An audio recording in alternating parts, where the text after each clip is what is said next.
Le Brésil est qualifié pour les huitièmes de finale de la Coupe du Monde. Le Brésil a inversé la tendance face au Japon qui avait ouvert le score.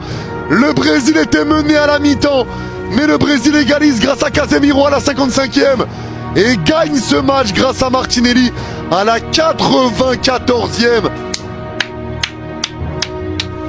Bravo au Japon, bravo à Japon pour le parcours, bravo au Japon, mais bravo au Brésil. Le Brésil récupère sa qualification. Le Brésil récupère sa qualification et le Brésil va rejoindre les huitièmes de finale. C'est dur pour les Japonais qui peuvent être fiers de ce qu'ils ont proposé dans ce match. Mais je pense qu'ils ont trop reculé. Ils ont trop reculé malheureusement. Ils ont trop reculé et forcément, ça fait mal.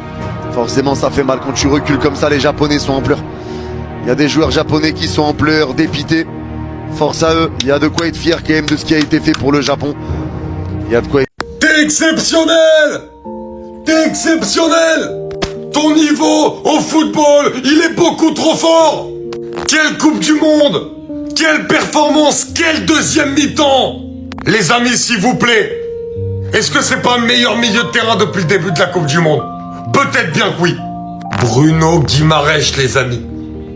Après son match extraordinaire contre l'Écosse, l'impact décisif qu'il est capable d'avoir à la dernière passe, le volume de jeu.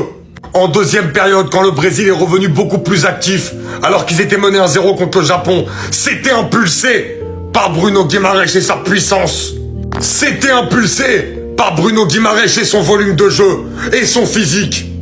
Ce milieu de terrain-là est tout juste extraordinaire et quand il est à son prime, il est à la table des très très grands. Et on le dit pas assez! La deuxième mi-temps qu'il a livrée, si le Brésil a remonté le Japon, c'est en immense partie grâce à la performance de cet homme.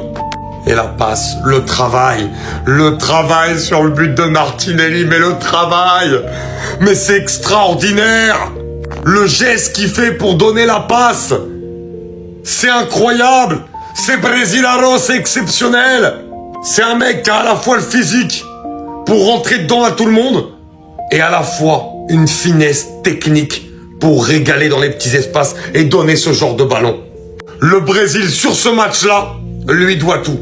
Extraordinaire. Le Brésil en huitième de finale. Mais c'était quoi ce match? C'était quoi surtout cette deuxième mi-temps? Le Brésil de Vinicius qui vient arracher la victoire à la dernière seconde. Un but du Japon, 2 buts du Brésil et 3 buts magnifiques. Bon les gars, la première mi-temps, on est tous d'accord, elle était catastrophique. Limite, j'étais en train de m'endormir. Très beau but du Japon, but individuel où il vient marquer un but incroyable devant toute la foule. Je vous jure qu'à ce moment-là, j'étais trop content pour eux. Le Japon qui était pas forcément en train de dominer le Brésil dans le jeu, mais on sentait plus de motivation, les joueurs, ils avaient faim. Et en deuxième mi-temps, les gars, tout a basculé. Le Brésil a fait rentrer Henry qui a fait vraiment beaucoup de différence sur le plan physique. Il a apporté des solutions, il a motivé ses coéquipiers. Bon, en vrai, on se ment pas, on attendait tous une chose, la rentrée de Neymar, décidément, il est pas rentré. Vinicius qui a failli marquer un de ses buts. Je vous jure que s'il marquait ce but-là, pour moi, c'était un des plus beaux buts de la Coupe du Monde. Vraiment, Vinicius, quand il est dans celle-là, là, les rushs sur le côté, il est trop fort. Un peu déçu pour le Japon parce que c'est une équipe qui est en Coupe du Monde, les gars, c'est pas possible. Ils nous font tout le temps kiffer, ils nous font tout le temps rêver. Mais malheureusement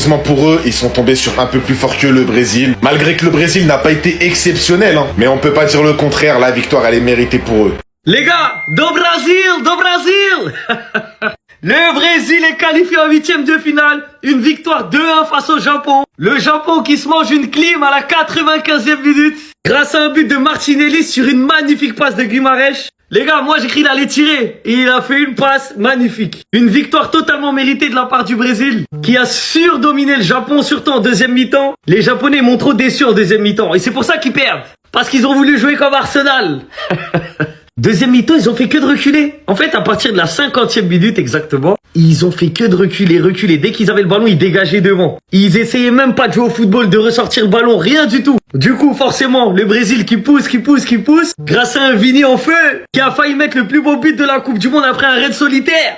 Mais malheureusement, ça a tapé le poteau, grâce aussi à un arrêt du gardien. D'ailleurs, Suzuki, s'il y a bien un homme côté Japon qu'on doit retenir, c'est lui. Il a permis au Japon de frôler les prolongations.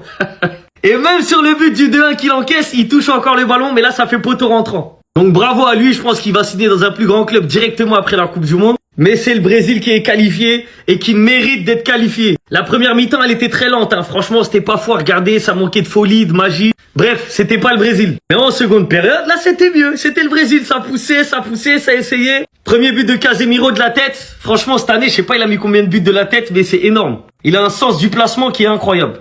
Et le deuxième but de Martinelli, comme je vous ai dit précédemment. D'ailleurs, au passage, heureusement que le Brésil gagne, parce qu'en fait, avant le premier but japonais, il y avait carton rouge contre le Japon. Et c'est ce joueur-là qui marque le but du Japon. Donc imaginez-vous si le Japon avait gagné après une erreur comme ça de l'arbitrage. Le Brésil se qualifie donc en huitième de finale et affrontera soit la Côte d'Ivoire, soit la Norvège en huitième. D'ailleurs, Neymar qui s'est échauffé tout le match, mais qui n'est pas rentré malheureusement, et le Brésil n'a pas eu besoin de lui pour gagner.